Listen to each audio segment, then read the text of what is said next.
Thomas' train. Thomas often grumbled because he was not allowed to pull passenger trains. The other engines laughed. "You're too impatient," they said. "You'd be sure to leave something behind." "Rubbish," said Thomas crossly. "You just wait, I'll show you." One night he and Henry were alone. Henry was ill. The men worked hard, but he didn't get better. Now Henry usually pulled the first train in the morning, and Thomas had to get his coaches ready. "If Henry is ill," he thought, "perhaps I shall pull his train." Thomas ran to find the coaches. Come along," he fussed. There's plenty of time, grumbled the coaches. He took them to the platform and wanted to run around in front at once, but his driver wouldn't let him. "Don't be impatient, Thomas," he said. So Thomas waited and waited. The people got in, the guard and station master walked up and down, the porters banged the doors, and still Henry didn't come. Thomas got more and more excited every minute. The fat director came out of his office to see what was the matter, and the guard and the station master told him about Henry. "Find another engine," he ordered.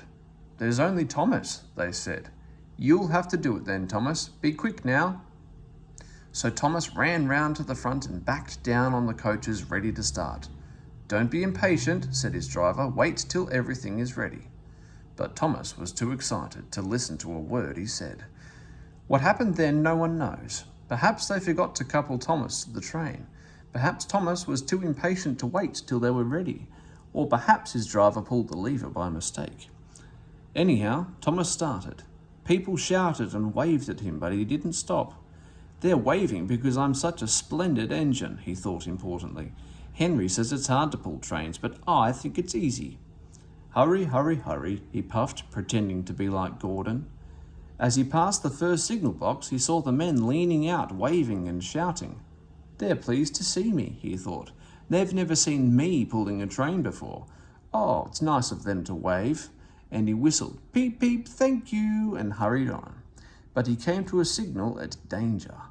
"Bother," he thought, "I must stop. And I was going so nicely too. What a nuisance signals are." And he blew an angry peep, peep on his whistle.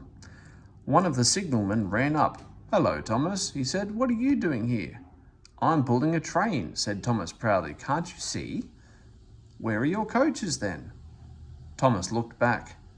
"Why, bless me," he said, "if we haven't left them behind." "Yes," said the signalman. "You'd better go back quickly and fetch them." Poor Thomas was so sad he nearly cried. "Cheer up," said his driver. "Let's go back quickly and try again." At the station, all the passengers were talking at once. They were telling the fat director, the station master, and the guard what a bad railway it was.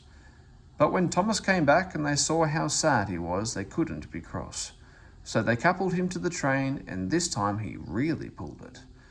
But for a long time afterwards, the other engines laughed at Thomas and said, "Look, there's Thomas, who wanted to pull a train, but forgot about the coaches."